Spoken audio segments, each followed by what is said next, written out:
నమో శ్రీనివాసాయ నమః. నమో వెంకటేశాయ నమః. అందరికీ నమస్కారం అండి.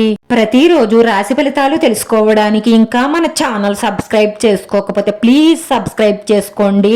లైక్ చేసి మీ పూర్తి సపోర్ట్ మన శ్రీనివాస ఛానల్ కి ఇవ్వండి. ఈ వారం రాశి ఫలితాలలో గోచార్య రీత్యా వృషభ రాశి వారు ఎటువంటి శుభాశుభ ఫలితాలను పొందుతారో తెలుసుకోవడానికి ఈ మన వీడియోని ఎక్కడా స్కిప్ చేయకుండా చివరి వరకు చూడండి. వృత్తి ఉద్యోగ రంగాలలో సహనం వహించక తప్పదు. కుటుంబంలో మార్పును కోరుకుంటారు. తలచిన కార్యక్రమాలు కొంత ఆలస్యంగా పూర్తవుతాయి. కొన్ని పనులు వాయిదాలు పడతాయి. స్త్రీలతో జాగ్రత్తగా ఉండడం మంచిది. కుటుంబంలో సుఖ సంతోషాలు ఉంటాయి. ధనాభివృద్ధి ఉంటుంది. విద్యార్థులు విజయం సాధిస్తారు. ప్రయత్న కార్యాలన్నీ విజయవంతం అవుతాయి. కుటుంబంలో మీరు కోరుకున్న మార్పులు మీకు సంతృప్తినిస్తాయి. ప్రయాణాలలో మెలకువ అవసరం. విదేశయాన ప్రయత్నాలు కొంత ఆలస్యంగా నెరవేరుతాయి. మంచి స్థానచలన మార్పులు గోచరిస్తున్నాయి. స్థిరమైన గృహం ఏర్పడుతుంది. సూక్ష్మ విషయాలను గ్రహిస్తారు. పట్టుదలగా ప్రయత్నిస్తే మీరు తలచిన కార్యక్రమాలన్నీ విజయవంతంగా పూర్తి చేయగలుగుతారు.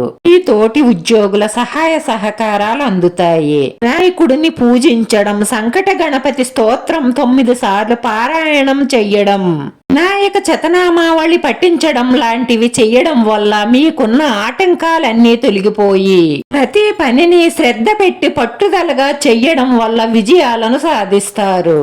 ఈ ఇంట్లో ఉన్న సమస్యలు కూడా కొద్ది కొద్దిగా తగ్గుముఖం పడతాయి. ఇంతవరకు అనుభవించిన కష్టాలన్నీ క్రమేపూ తగ్గుతాయి. ఒక స్త్రీ మీపై పగపట్టి హాని చెయ్యడానికి శతవిధాలా ప్రయత్నిస్తుంది. ఎందుకంటే గతంలో మీరు తెలిసి తెలియక చేసిన ఒక తప్పు గురించి స్త్రీ ఇలా మీ మీద పడి ఏడుస్తుంది. ఎవరైనా మీ మీద పడి ఏడుస్తూ ఉన్నట్లయితే మనశ్శాంతి ఉండదు. ఏ పని మీద శ్రద్ధ ఉండదు. చేసినా ఏది కలిసి రాదు. ఇంట్లో సమస్యలు గొడవలు ఎక్కువవుతాయి. అందుకే ఎవరి కనుదిష్టి లేకుండా చూసుకోండి. నూతన కార్యక్రమాలకు శ్రీకారం చుడతారు. ఈ కుటుంబ సభ్యుల సహాయ సహకారాలు సంపూర్ణంగా అందుతాయి. బంధుమిత్రులతో కలిసి సరదాగా కాలక్షేపం చెయ్యాలనుకుంటారు. గొప్ప వ్యక్తిని కలుస్తారు. ఆకస్మిక ధనలాభం ఉంటుంది. రుణ ప్రయత్నాలు చాలా సులభంగా లభిస్తాయి. బంధుమిత్రులతో వైరం ఏర్పడకుండా మీ నోటిని అదుపులో ఉంచుకోండి. ఆరోగ్యం పట్ల శ్రద్ధ వహించండి.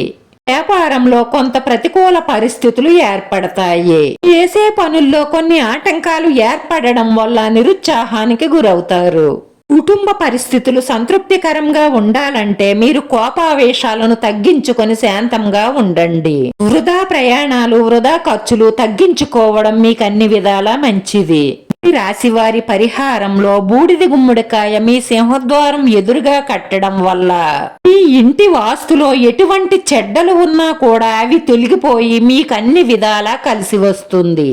ఈ రాశివారి అదృష్ట సంఖ్య 5. ఈ రాశి వారికి కలిసొచ్చే రంగు పసుపు రంగు. వీడియో నచ్చితే లైక్ చేయండి, షేర్ చేయండి. మీ లైక్ మాకు ఎంతో విలువైంది. మీరు లైక్ చేయడం వల్ల ఈ వీడియో కొంతమందికి చేరుతుంది. మన శ్రీనివాస ఛానల్ ని ఆదరించండి. అందరికీ ధన్యవాదాలండి. నమో వెంకటేశాయ నమః.